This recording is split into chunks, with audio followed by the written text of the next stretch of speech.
Hello everyone, I'm Kapil Bhardwaj, Geography and Environment faculty with Study IQ welcomes all of you to the session of Fundamental of Geography published by Study IQ itself. Now today in this session we are going to discuss about chapter 10, right? So you will come to page number 115, that is chapter 10 of this book. This is the part 1 of chapter 10. As earlier I had even discussed the previous chapter, chapter 8 with you, and now I am going to discuss chapter 10. In the last of the session, I will give you a big announcement as well for the perspective of this book. Let's start our discussion. The name of the chapter is Air Mass and Cyclone. So first of all, we will try to understand what exactly is the air mass, जो कि आपका पहला topic है. यहाँ पे आप देखेंगे तो you will find आपके पास टॉपिक है क्या, एयर मास. तो चलिए हम समझते हैं कि ये क्या असेंस होता है इस वर्ड का when you have the word air mass. देखो जनरली अगर हम समझ रहे हैं तो हमें ये समझ आता है कि एयर का एक पैकेट है जो कि काफ़ी हैवी हो सकता है, दैट वी कैन से, तो एयर मास कहलाएगा वो. तो हमारे पास क्या आते हैं, कुछ प्रॉपर्टीज आती हैं, तभी उन प्रॉपर्टीज को देखते हुए ही हम किसी भी एयर पार्शल को एयर मास बोल सकते हैं. अब ऐसी क्या प्रॉपर्टीज होती हैं जिनको देखते हुए हम किसी भी एयर पार्शल को एयर मास बोलेंगे. सबसे पहली प्रॉपर्टी ये क्या होना चाहिए, लार्ज एरिया होना चाहिए. क्या होना चाहिए, कोई भी मास जो है, कोई भी एयर पार्शल, वो क्या कहलाएगा, आपका एयर मास तभी कहलाएगा जब वो क्या है, आपका काफ़ी लार्ज एरिया के अंदर वो स्प्रेडेड है. दूसरी प्रॉपर्टी जो आती है, इसका कैरेक्टर जो होना चाहिए वो होमोजीनियस कैरेक्टर होना चाहिए. दूसरी प्रॉपर्टी आपके पास क्या आती है, होमोजीनियस कैरेक्टर जो है आपका एयर मास का होना चाहिए. अब होमोजीनियस कैरेक्टर एयर मास का होने का क्या सेंस है, मतलब कोई भी एयर पार्शल है, क्या मैं उसको एयर मास नहीं बोलूँगा. अगर वो बहुत ही वास्ट एक्सटेंडेड एयर मास है तो क्या एयर पार्शल है, तो क्या मैं उसको एयर मास नहीं बोलूँगा. और अगर नहीं तो ये होमोजीनियस प्रॉपर्टीज, होमोजीनियस कैरेक्टर का क्या मतलब है. चलिए पहले हम वर्ड होमोजीनियस को समझते हैं. देखो when it comes to the homogeneous, homogeneous का मतलब होता है मोनोटोनस और कोहेरेंट और सेम या सिमिलर. तो मोनोटोनस हो सकता है वो, कोहेरेंट हो सकता है वो, सेम हो सकता है, ये एसेंस होता है होमोजीनियस का.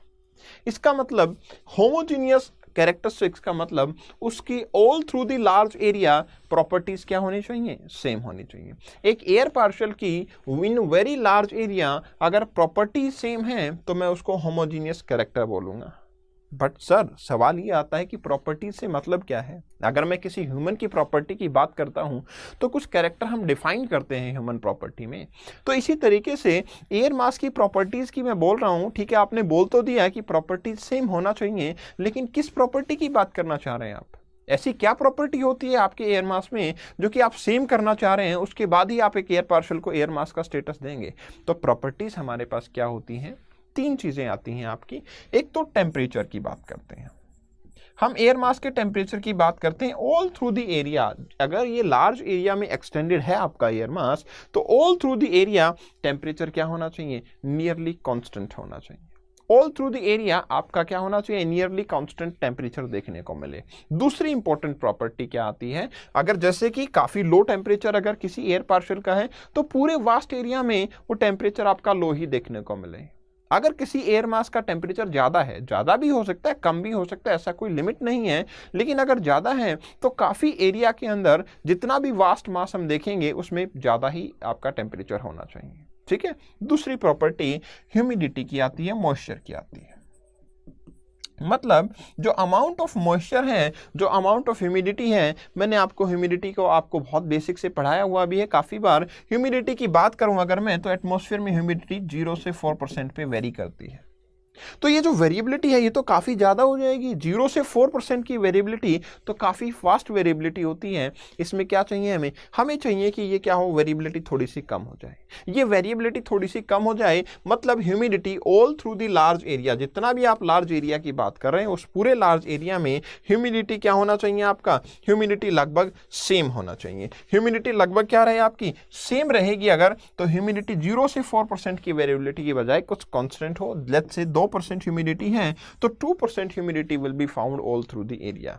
और तीसरी चीज आपके पास जो आती है वो क्या होना चाहिए, इसके बाद में जो एयर मास है वो क्या होना चाहिए, आपका वेलोसिटी कम होना चाहिए. आपकी वेलोसिटी जो है एयर मास की वो क्या होनी चाहिए, कम होना चाहिए, मतलब एयर मास स्लोली मूव करे, क्योंकि एयर मास जब फास्ट मूव करता है तो वो अंडरलाइंग सरफेस की प्रॉपर्टीज को गेन नहीं कर पाता, इसके चलते हमारी ये दोनों चीजें बिगड़ जाती हैं। इसलिए मुझे वेलोसिटी क्या चाहिए, उसकी कम चाहिए। बट इंपॉर्टेंट ये दो प्रॉपर्टीज हैं कि आपका टेम्परेचर और आपकी ह्यूमिडिटी किसी भी एयर पार्शल को एयर मास कहलाने के लिए क्या होनी चाहिए, होमोजीनियस होना नेसेसरी है। अगर वो होमोजीनियस नहीं होंगी तो हम एक एयर पार्शल को एयर मास नहीं बोल पाएंगे। अब सबसे बड़ा टॉपिक जो मेरे पास आता है वो आता है कि आपका जो एयर मास है वो कहाँ कहाँ पे कैसे कैसे डेवलप होता है। देखिए, जब एयर मास के डेवलपमेंट की बात आती है तो जैसा मैंने बताया कि एयर मास का क्या होना चाहिए, होमोजीनियस प्रॉपर्टी होनी चाहिए। तो सबसे पहली बात तो ये आती है कि एयर मास डेवलप होने के लिए मुझे लार्ज एरिया की रिक्वायरमेंट होगी, क्योंकि जो आपका एयर मास होता है, कोई भी एयर मास आप लगाएंगे, मैं थोड़ी देर में बताऊंगा आपको टाइप ऑफ एयर मास, वो एयर मास अपनी प्रॉपर्टीज को कहां से एक्वायर करता है। जैसे कि प्रॉपर्टी, जैसा मैंने टेम्परेचर का बताया, जैसे मैंने मॉइस्चर के बारे में बात की, तो टेम्परेचर और मॉइस्चर की जो वेरिएबिलिटी देखने को आपको मिल रही है वो टेम्परेचर और प्रेशर जो है, या टेम्परेचर या फिर आपका जो प्रेशर कंडीशंस हैं या फिर आपकी जो ह्यूमिडिटी कंडीशंस हैं, ये टेम्परेचर, प्रेशर और ह्यूमिडिटी कंडीशंस कहाँ से एक्वायर होती हैं, ये होती हैं आपके अंडरलाइंग सरफेस से, अंडरलाइंग सरफेस से। जैसे कि क्या मैं बोलना चाह रहा हूं आपको, फॉर एग्जाम्पल मेरी अपनी एज अ ह्यूमन कुछ प्रॉपर्टीज हैं, ऑब्वियसली आपकी भी कुछ प्रॉपर्टीज होंगी, आपके भी कुछ अपने कैरेक्टर होंगे, और ये बहुत ही अच्छे कैरेक्टर होंगे, ये मैं उम्मीद करता हूं। लेकिन सवाल ये आता है कि आपने वो कैरेक्टर कहां से गेन किए हैं, आपके पास वो कैरेक्टर कहां से आए हैं। क्या आपके जितने अच्छे कैरेक्टर हैं वो क्या सबके पास होंगे? इट इज नॉट पॉसिबल, क्योंकि काफी सारे ऐसे भी लोग हैं जो आपके जितने अच्छे कैरेक्टर के नहीं होते हैं। तो उन्होंने, क्योंकि उनकी कंपनी, जो मैं बोलूंगा, जैसे हम बोलते कंपनी डज इफेक्ट, तो उनकी जो सराउंडिंग थी, उनसे जो इन्फ्लुएंस हुआ वो उन्होंने गेन किया। आपके जो पेरेंटल सराउंडिंग है, आपके जो पेरेंट्स ने आपको सिखाया, उससे आपने एक अच्छे कैरेक्टर को गेन किया। इन द सिमिलर वे आपका जो एयर मास है वो भी अपना कैरेक्टर गेन करता है। लेकिन एयर मास का पेरेंट्स कौन है? आपके पेरेंट्स ने आपको सिखाया और आपने अच्छी चीजें सीखी, लेकिन एयर मास के पेरेंट्स कौन हैं जो उसको सिखाएंगे? एक्चुअली जो अंडरलाइंग सरफेस है, जो अंडरलाइंग सरफेस है वही क्या करेगा, अपने कैरेक्टर एयर मास को देगा। तो अगर अंडरलाइंग सरफेस वार्म है तो एयर मास का टेम्परेचर भी क्या होगा, हाई टेम्परेचर होगा। उसके अपोजिट अगर एयर मास का सरफेस, अंडरलाइंग सरफेस कोल्ड है तो आपके एयर मास का टेम्परेचर भी क्या होगा, लो टेम्परेचर होगा। दूसरी कंडीशन अगर मैं बोलूं तो अगर एयर मास एक वाटर बॉडी है तो आपका, अगर अंडरलाइंग सरफेस एक वाटर बॉडी है तो आपका एयर मास भी ह्यूमिड होगा। अगर आपका अंडरलाइंग सरफेस एक कॉन्टिनेंटल पार्ट है तो आपका एयर मास भी ड्राई होगा। यस या नो? तो कैन यू इमेजिन कि आपका अंडरलाइंग सरफेस के कैरेक्टर अगर चेंज हो रहे हैं तो आपका ऑटोमेटिकली एयर मास का कैरेक्टर भी चेंज हो रहा है, ऑटोमेटिकली आपके एयर मास का कैरेक्टर भी यहाँ पे चेंज हो रहा है। इसलिए इंपॉर्टेंट चीज क्या है, इंपॉर्टेंट चीज है हमारे पास इस फिनोमेना को अंडरस्टैंड करना कि जब भी आपका हाई टेम्परेचर या ह्यूमिड कंडीशन है, मतलब एयर मास का अंडरलाइंग सरफेस क्या रहा होगा, आपका वार्म सरफेस रहा होगा, और ह्यूमिडिटी है तो हो सकता है वाटर बॉडी की प्रोबेबिलिटी काफी ज्यादा है। तो बेसिकली मैं यही कहना चाहता हूं, आपका एयर मास जो है वो अपनी प्रॉपर्टीज को एक्वायर करता है, और किस बेस पे एक्वायर करता है, एयरलाइन प्रॉपर्टीज अपने अंडरलाइंग सरफेस के अकॉर्डिंग एक्वायर करता है। अब देखिए, एयर मास की जब बात आती है तो मेरे पास एयर मास को कई बार मैं बोलता हूं स्टेबल एयर मास, और कई बार मैं बोलता हूं अनस्टेबल एयर मास। कोई भी एयर मास जो है वो स्टेबल एयर मास भी हो सकता है, और कोई एयर मास आपका अनस्टेबल एयर मास भी हो सकता है। आप थोड़ा सा अगर अपनी बुक को देखेंगे तो आपको मैं रिक्वेस्ट करूंगा 115 पेज पे ही आपको यहाँ पे इस वाले क्लासिफिकेशन ऑफ एयर मास के जस्ट अबव एक कंडीशन दी हुई है, वो आपको स्टेबिलिटी के बारे में बताएगी। Actually stability of air mass का क्या मतलब होता है, अगर कोई एयर मास स्टेबल है उसका मतलब क्या होगा, मोस्टली ड्राई एयर मास ही स्टेबल होता है। अगर कोई मास अनस्टेबल है एयर मास, मतलब क्या हो गया है, वो वेट एयर मास है।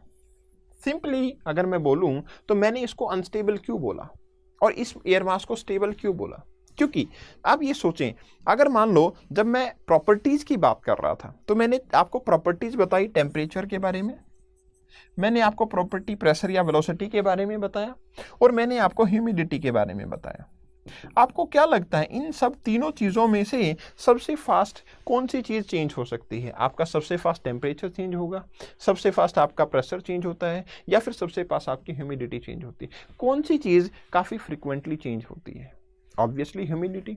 जैसे कि ऑल ऑफ दी सडन अगर रेनफॉल हो गया तो ह्यूमिडिटी चेंज हो जाएगी, क्योंकि जो एयर पार्शियल में ह्यूमिडिटी थी उसका क्या बन गया, आपका वाटर ड्रॉपलेट बने और ह्यूमिडिटी चेंज हो गई। इसलिए जो एयर मास आपका ड्राई होता है प्रोबेबिलिटी है कि वो स्टेबल रहेगा, जो एयर मास आपका वेट होता है प्रोबेबिलिटी है कि वो एयर मास क्या हो सकता है, आपका अनस्टेबल हो सकता है।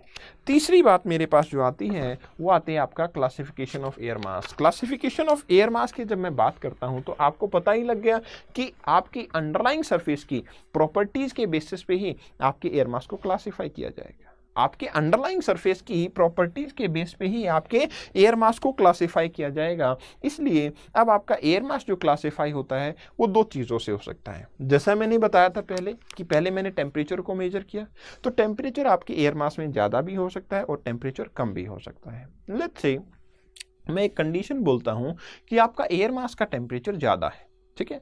मैंने आपको सिंपली ये बोला कि I am having an air mass whose temperature is high. तो क्या आप ये मुझे बता सकते हैं सोच के कि ये एयर मास टेम्परेट एरिया में डेवलप हुआ होगा या ट्रॉपिकल एरियाज में डेवलप हुआ होगा? अगर मैंने आपको बोला मेरे पास एक एयर मास है जिसका टेम्परेचर कंपैरेटिवली ज़्यादा है, तो क्या आप मुझे बता सकते हैं सोच के कि एयर मास ट्रॉपिकल एरिया में डेवलप हुआ है या टेम्परेट एरिया में? बिल्कुल आप बता सकते हैं, क्योंकि आपको पता है आपका ट्रॉपिकल एरिया का ही एयर मास ऐसा हो सकता है जिसका टेम्परेचर क्या होगा, ज़्यादा होगा। ट्रॉपिकल एरिया के एयर मास का टेम्परेचर क्या होता है, ज़्यादा होता है। तो अब दूसरी कंडीशन पे आ जाते हैं। अगर मेरे एयर मास का टेम्परेचर ज़्यादा है तो उसके साथ में बोलूँ कि ज़्यादा के साथ साथ में मेरा एयर मास ड्राई है। ज़्यादा टेम्परेचर के साथ साथ एक कंडीशन और भी है कि वो आपका एयर मास क्या है, ड्राई है। तो मतलब आपका यहाँ पे जो एयर मास होगा वो कैसा होगा, कॉन्टिनेंटल ट्रॉपिकल होगा। अगर आपके कॉन्टिनेंटल पार्ट पे एयर मास डेवलप हुआ होगा ट्रॉपिकल एरियाज में, क्योंकि कॉन्टिनेंटल लैंड मास के ऊपर लैंड मास है ये, तो उस पर तो मॉइस्चर नहीं होता इतना, तो मॉइस्चर नहीं होगा तो आपका एयर मास कैसा होगा, ड्राई होगा। तो क्या मैं ये नहीं कह सकता कि कॉन्टिनेंटल के ट्रॉपिकल एयर मास ये कहलाएगा, कॉन्टिनेंटल पार्ट का ट्रॉपिकल एयर मास ये कहलाएगा? इसके अलावा मैं ये कहूँ कि आपका एयर मास जो मेरे पास है वो आपका ट्रॉपिकल है, मतलब वार्म तो है बट उसके अंदर ह्यूमिडिटी काफ़ी ज़्यादा है। तो आप क्या ये नहीं बता सकते सोच के कि वो एयर मास मैरीटाइम डेवलपमेंट में हुआ होगा? तो ये क्या होगा, मैरीटाइम ट्रॉपिकल होगा। ये एयर मास क्या हो सकता है आपका, मैरीटाइम ट्रॉपिकल हो सकता है। तो इसको मैं एब्रीविएट करूंगा स्मॉल एम और कैपिटल टी से, ठीक है, स्मॉल एम और कैपिटल टी से। तो मेरे पास एयर मास आपके आते हैं, एक तो मैरीटाइम ट्रॉपिकल आता है और दूसरा कॉन्टिनेंटल ट्रॉपिकल आता है। कॉन्टिनेंटल ट्रॉपिकल और मैरीटाइम ट्रॉपिकल। अब ये तो मैंने एक कंडीशन आपको बताई जिसमें मैंने बोला हाई टेम्परेचर। चलिए मैं दूसरा एग्जांपल दे देता हूं। अगर मैं आपको बोलूं कि आपका एयर मास कूल है, तो क्या कूल है तो आप मुझे ये नहीं बता सकते कि वो पोलर रीजन में ओरिजिनेट हुआ होगा। अगर कोई एयर मास कूल है तो क्या आप मुझे ये नहीं बताएंगे कि वो रीजन पोलर रीजन रहा होगा। अगर वो रीजन पोलर रीजन रहा होगा उसके साथ में आप ये मुझे पूछेंगे कि कूल के साथ क्या ह्यूमिडिटी है, क्या एयर मास के अंदर ह्यूमिडिटी है? तो यस या no, there are two answer. या तो ह्यूमिडिटी होगी एयर मास में या फिर एयर मास में ह्यूमिडिटी नहीं होगी। चलिए मैं एक कंडीशन मानता हूं कि एयर मास में ह्यूमिडिटी है, तो क्या आप मुझे बता सकते हैं कोल्डर एयर मास जिसमें ह्यूमिडिटी है वो कॉन्टिनेंट पे डेवलप हुआ होगा या वाटर बॉडी पे? बिल्कुल वाटर बॉडी पे हुआ होगा। तो मेरे पास एक प्रॉपर्टी आएगी मैरीटाइम पोलर, और मेरे पास एक और प्रॉपर्टी आएगी जिसमें कि मेरा एयर मास ड्राई होगा तो कॉन्टिनेंटल पोलर होगा। तो वो क्या कहलाएगा, आपका कॉन्टिनेंटल पोलर कहलाएगा। मैरीटाइम पोलर को मैं लिखता हूं स्मॉल एम कैपिटल पी से, और कॉन्टिनेंटल पोलर को मैं स्मॉल सी और कैपिटल पी से लिखता हूं। तो मेरे पास आपको देखते देखते ही हमारे पास क्या हो गया है, हमारे पास 4 ऐसे रीजन बन चुके हैं जहां पे एयर मास डेवलप हो सकता है। देखते ही देखते हमारे पास 4 ऐसे रीजन बन चुके हैं जहां पे आपका एयर मास जो है वो डेवलप होता है। बट हमारे पास एक रीजन और भी है जहां पे आपका एयर मास जो है वो डेवलप हो सकता है, और वो होता है कॉन्टिनेंटल आर्कटिक रीजन। वो होता है आपका कॉन्टिनेंटल आर्कटिक रीजन। ये क्या करता है आपका कॉन्टिनेंटल आर्कटिक रीजन, सी और ए। ये काफ़ी इंटेंस और ड्राई टाइप का एयर मास बनता है। कंपैरेटिवली इसके आपका कैरेक्टरिस्टिक्स लगभग सेम होंगे कॉन्टिनेंटल और पोलर के, बट आर्कटिक पोलर जो है वो कंपैरेटिवली मोर ड्राई होता है, कंपैरेटिवली मोर ड्राई होता है। अब देखो, जब ये एयर मास आपके डेवलप हुए हैं तो इन्होंने एयर मास ने क्या किया है, एयर मास ने आपका जो भी अंडरलाइंग सरफेस था उसकी प्रॉपर्टी को एक्वायर किया है। इस एयर मास ने आपके जो भी अंडरलाइंग सरफेस था उसकी प्रॉपर्टीज को क्या कर दिया, एक्वायर किया है। अब एक्वायर किया है तो अब एयर मास क्या है, एयर मास का तो मैंने पहले भी बताया आपको, एक लार्ज एरिया को ऑक्यूपाई करेगा। लार्ज एरिया को ऑक्यूपाई करेगा तो उस एरिया का क्लाइमेट क्या एयर मास के क्लाइमेट के साथ मैच नहीं करेगा, बिल्कुल करेगा। जेन्युइनली उस एरिया का क्लाइमेट आपके एयर मास के क्लाइमेट से कोरिलेट करता है। इसलिए हमारे पास जो अलग अलग टाइप के 5 एयर मास दिखे हैं उनके साथ में अलग अलग टाइप का आपका क्लाइमेट भी एसोसिएटेड होता है। चलिए मैं बताता हूं आपको कैसे। सबसे पहले मैं आपके एयर मास की बात करता हूं। आप पेज 117 पे आएंगे, आप ये टेबल देखेंगे। यहाँ पे इस टेबल को हम समझने की कोशिश करेंगे कि यहाँ पे ये टेबल आपको क्या कहना चाह रही है। देखो, इसमें हम 4 एयर मास को अंडरस्टैंड करेंगे। सबसे पहला एयर मास मेरे पास आता है continental polar air mass, small c capital P, continental polar air mass है। तो मेरे पास कॉन्टिनेंटल पोलर एयर मास में क्या आप मुझे बता सकते हो इसका सोर्स रीजन क्या होगा? क्या आप मुझे बता सकते हो इसका सोर्स रीजन क्या हो सकता है? आपका जो नॉर्थ वाला पार्ट है, नॉर्दर्न कनाडा है, रशिया वाला पार्ट है, क्योंकि ये क्या है आपका कॉन्टिनेंटल में है, पोलर रीजन है, तो आपके साइबेरिया वाला पार्ट है, कनाडा वाला पार्ट है, आर्कटिक वाला पार्ट है। ये सारे ही तो आपके साइबेरिया, कनाडा, यही सारे तो रीजन होंगे जो कि कॉन्टिनेंटल पोलर का पार्ट होंगे। और अगर कॉन्टिनेंटल पोलर का ये पार्ट होंगे तो आप मुझे ये सोच के बताओ इसके फीचर क्या रहेंगे। फीचर का मतलब क्या इसमें मॉइस्चर होगा? नो, क्योंकि ये कॉन्टिनेंटल पार्ट है तो ये ड्राई रहेगा। क्या ये वार्म होगा या कूल होगा? ये कूल रहेगा। तो इसके फीचर मुझे हुए कि ड्राई एंड कूल ये एयर मास है, और ये आपके कहाँ पे, साइबेरिया रीजन के अंदर, आपके कनाडा रीजन के अंदर, आपके ग्रीनलैंड रीजन के अंदर, यहाँ से इस एयर मास को इजीली डेवलप किया जा सकता है। अगर मैं वेदर की एसोसिएशन की बात करता हूं इस एयर मास के अंदर, अगर मैं वेदर की एसोसिएशन की बात करता हूं तो आप मुझे वेदर बताएं कि इसमें वेदर कैसा होगा। विंटर और समर दोनों बताने हैं आपको। देखो, जब मैं विंटर की बात करता हूं तो आपको पता ही है पहले इसमें कोई मॉइस्चर नहीं है और इंटेंस ये कूल है ही, तो आपका काफ़ी सीवियर विंटर यहाँ पे देखने को मिलेंगी, काफ़ी सीवियर कोल्डनेस होगा, और ये ड्राई तो है ही तो कोई रेनफॉल का चांस तो वैसे भी नहीं है। रेनफॉल का चांस तो यहाँ पे वैसे भी नहीं है, ये ड्राई एयर मास होगा। चलिए समर की बात करूं तो समर भी क्या होंगी? क्या समर जो है उसके अंदर चांसेस हैं कि हमारे पास टेम्परेचर कम या ज़्यादा होगा? नहीं, चांसेस यही हैं कि समर भी कोल्ड ही होती हैं बट लेस स्टेबल होंगी कंपैरेटिवली, क्योंकि समर में थोड़ा सा चांसेस हैं कि आपका क्या हो जाएगा, आपका कुछ एट सम पॉइंट आपका क्या हो जाएगा, मॉइस्चर एड ऑन होगा, लेस स्टेबिलिटी होगी, बट यस स्नोफॉल बहुत कम होगा, ना के बराबर ही होगा। चांसेस बहुत रेयर हैं कि स्नोफॉल हो वहाँ पे, लेकिन अगर प्रेसिपिटेशन हुआ तो वो होगा सिर्फ किसमें ही, स्नोफॉल के अंदर ही होगा, सिर्फ स्नोफॉल में। चलिए ये बात हो गई है। तो ये हुआ आपका continental polar region air mass. दूसरी कंडीशन मेरे पास आती है मैरीटाइम पोलर की मैं बात करता हूं। तो अगर मेरे पास मैरीटाइम पोलर एयर मास है तो क्या आप मुझे कुछ सोर्स रीजन बता सकते हैं? बिल्कुल बता सकते हैं। आपका पैसिफिक ओशियन है, आपका अटलांटिक ओशियन है, that is 40 to 60 degree north of latitude, 60 degree north latitude के आसपास जो आपका एयर मास डेवलप होगा वो क्या करेगा आपका, वो इस टाइप के एयर मास को डेवलप करेगा, मैरीटाइम पोलर को डेवलप करेगा। तो मैं 40 to 60 डिग्री नॉर्थ में अटलांटिक या फिर आपका क्या बोल सकता हूं, पैसिफिक ओशियन को इसका सोर्स रीजन बता सकता हूं, क्योंकि ये पोलर है तो कूल होगा, मैरीटाइम है तो इसके पास में मॉइस्चर होगा। तो क्या मैं यहाँ पे जब फीचर लिखूंगा तो क्या मैं यहाँ पे ड्राई लिखूंगा? क्या मैं यहाँ पे ड्राई लिखूंगा या नहीं लिखूंगा? नहीं, मैं यहाँ ड्राई नहीं लिखूंगा, उसके बदले में क्या होगा, ये वेट होगा लेकिन कूल तो होगा, वेट होगा लेकिन ये कूल रहेगा।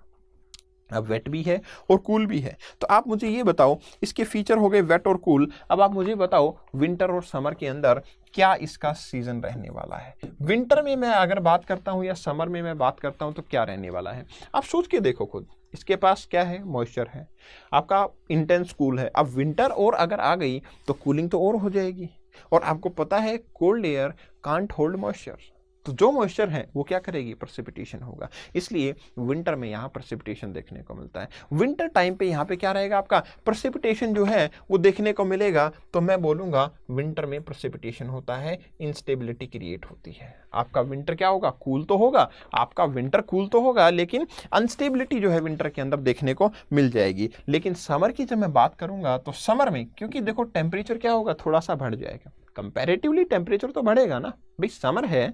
तो मैं ये नहीं बोल रहा कि इंटेंस वार्म हो जाएगा, बट हाँ जो कोल्डनेस थी उसका टेम्परेचर थोड़ा सा बढ़ जाएगा। अब आपको पता है टेम्परेचर बढ़ने से मॉइस्चर होल्डिंग कैपेसिटी पे क्या फर्क पड़ता है, मॉइस्चर होल्डिंग कैपेसिटी बढ़ जाती है। अगर मॉइस्चर होल्डिंग कैपेसिटी बढ़ जाती है तो क्या स्टेबिलिटी आएगी या इंस्टेबिलिटी होगी। स्टेबिलिटी या इंस्टेबिलिटी का सिंपल मीनिंग होता है रेनफॉल होगा या नहीं होगा। बिल्कुल, जब मॉइस्चर होल्डिंग कैपेसिटी बढ़ गई है तो रेनफॉल कैसे होगा, नहीं हो पाएगा। इसलिए clear sky and coldness is associated, but little coldness, it is associated with maritime tropic polar air mass। इसके बाद मेरे पास जो एयर मास आता है वो है मेरा continental tropical air mass. Continental tropical air mass, अब कॉन्टिनेंटल ट्रॉपिकल एयर मास आप इमेजिन करो, अपने दिमाग लगाओ, अपना सोचो, मैप के ऊपर देखो। हाँ, एक रिक्वेस्ट है मेरी सबसे, whenever you are reading geography और whenever you are studying for civil services examination और for any other exam as well, those people who are preparing for SSC and all, one of the person was asking in the comment, yes it is useful for those people as well। हाँ, मेरी request ये है कि you will keep map in front of you, you will keep map in front of you। So if you will be keeping map in front of you, then you will easily be able to analyze where Atlantic is, where Pacific is, where maritime tropical is, where continental polar is, right? Yes, so come over here, we have the continental and tropical। So continental tropical means over here the characteristics or the area will be Sahara Desert, Western Africa। So these are some of the regions where continental tropical air mass can be developed. Continental tropical can be developed. Now you can tell me that this air mass is going to be dry or wet. Obviously it is continental, it is going to be dry. When it comes to the cool or warm, it is going to be warm.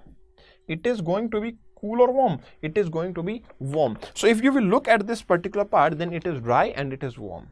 Most of the time it is desertic area, getting it? It is warm and it is dry. When it is warm, even if little moisture is present in the ground, that will also be evaporated. Little moisture which is present in the ground, that will also be evaporated। That's why the dry and warm air mass all through the air, whether it is winter or summer, nothing matters over here, totally dry and hot climate will be there। Dry and hot climate will be found over an area। Dry and hot climate will be found over the area। So nothing matters, nothing winter, nothing summer, dry and hot climate will be found over the area। Next important air mass which I have is maritime tropical air mass। So when it comes to the maritime tropical air mass, so you can easily understand maritime and tropical। So it is the part of the Indian Ocean, it can be the part of the Indian Ocean, it can be the part of the Caribbean Sea, Gulf of Mexico। These are the regions where maritime tropical air mass originates। Now, so these are the regions, Gulf of Mexico that I can say, Caribbean Sea, Indian Ocean, these are some of the areas where the maritime tropical air mass develops। When it comes to the characteristics, then what do you think? It is going to be wet or it is going to be dry? Obviously it is going to be little humid it is going to be। It is going to be cool or warm? Obviously it is tropical, it is going to be warm। So when it comes to the season over here, so we have the winter and we have summer season, we have the winter season and we have the summer season। Now you can imagine the area of India, now you can imagine the season of India। So in season of India, what do you find? Basically when it talks about winter, winters are foggy in nature। Fog used to be there because in winter itself they have the moisture, that's why that moisture takes, basically occupy a surface, occupy any of the dust particle, surround itself and cool down, that's why lead to the formation of fog and cool weather। Foggy and cool weather will be there। But in case of summer, there will be cloud formation, rainfall used to be there। Majority of the rainfall in India is associated with summer season, not in the winter season। That's why over here what we will be having, the rainfall will be found over the area, cumulonimbus type of cloud will be found over the area, and warm summer used to be there, right? So basically you can understand what is air mass? It is a very large area. That is, to sum up this lecture, air mass will be very large area. And over here we have different type of air mass, because air mass occupy the properties of the underlying surface. That's why we have different type of air mass associated with different weather. Now the beauty of this lecture is, in the next lecture, in the upcoming lectures, I will let you know that how air mass is correlated with vegetation. Actually, geography is totally correlated with each other. Once you got the concept for the air mass, you will easily be able to talk about pattern of vegetation, right? Once you got the vegetation pattern, you will easily be talk about Köppen's classification of the climate, right? So we will be meeting very soon in the next lecture, and over there we will be talking about the part 2 of chapter 10. Yes, the important announcement. The important announcement is I will be discussing this particular book completely chapter by chapter. Complete book discussion will be provided to all of you free of cost. That will be available on our app, that is by the name of Study IQ. So until I'm taking session over the YouTube, you can download the app, register yourself over there. Basically, you will be able to watch all the lectures free of cost of this particular books in the form of a series, and you will not be able to, I can say, miss a single question in your exam. A single question will not be missed by you. Okay guys, thank you very much. All the very best. Stay healthy, stay tuned. Thanks a lot.